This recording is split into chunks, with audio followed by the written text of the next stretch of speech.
What's up, family? It's Coach Massey, and you've locked into the Daily Hodl for August 12th, 2025.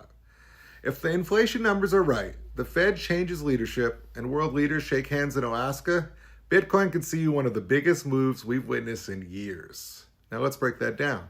CPI, the Fed, and even geopolitics, and how every single piece connects back to Bitcoin's next big chapter. Today's CPI report dropped. And it's the number everyone on Wall Street and crypto was watching.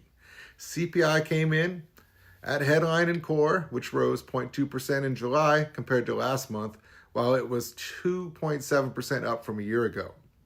You see, the monthly figure was in line with the estimate of economists, but at the same time, it was slightly cooler than the 2.8% expected. So-called core prices, which include volatile measurements such as gas and food to better assess price growth, their trends, they were up from the prior month of 3.1% from a year ago.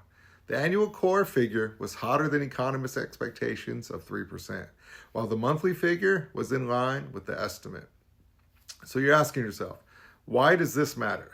Well, because inflation is the silent tax that erodes your cash savings. Your dollar buys less every month, and it's one of the biggest reasons more and more people globally are looking at Bitcoin as a store of value. When inflation runs hot, the Fed usually responds by tightening policy. Higher interest rates, tougher credit conditions.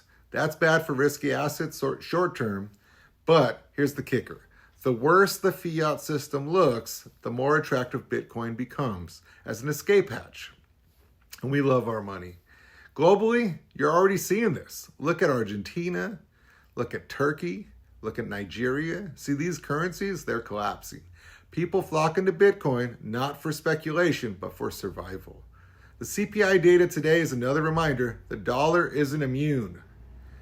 You see, there's growing talk in DC and on Wall Street that we could see a new Federal Reserve chair sooner than expected. Jerome Powell's term is coming to an end. And whispers are getting louder that the White House wants a change. Someone more flexible to monetary policy. Why should Bitcoiners care? Well, because the tone of the Fed chair moves markets. A hawk, someone who wants high rates to crush inflation, could slow Bitcoin's momentum in the short term.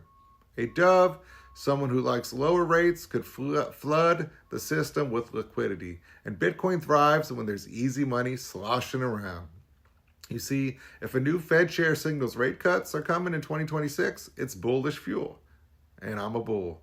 Institutions will hunt for higher yields, and Bitcoin scarcity will start looking more and more attractive. Here's the headline that shocked the political world, though, this weekend. President Donald Trump is rumored to meet with Vladimir Putin in Alaska. The purpose? Some news outlets say there's a push to negotiate framework that could end the war in Ukraine. Man, I hope that happens. And if it does, we're talking about massive implications for energy markets, commodities, and yes, Bitcoin, along with the people. Why? A peace deal would likely send oil prices lower, easing global inflation. Lower inflation pressures could speed up rate cuts. Now, rate cuts mean liquidity, and liquidity always finds a home in Bitcoin. But there's another angle, geopolitical stability. Right now, Bitcoin benefits from global uncertainty because people want an asset outside government control.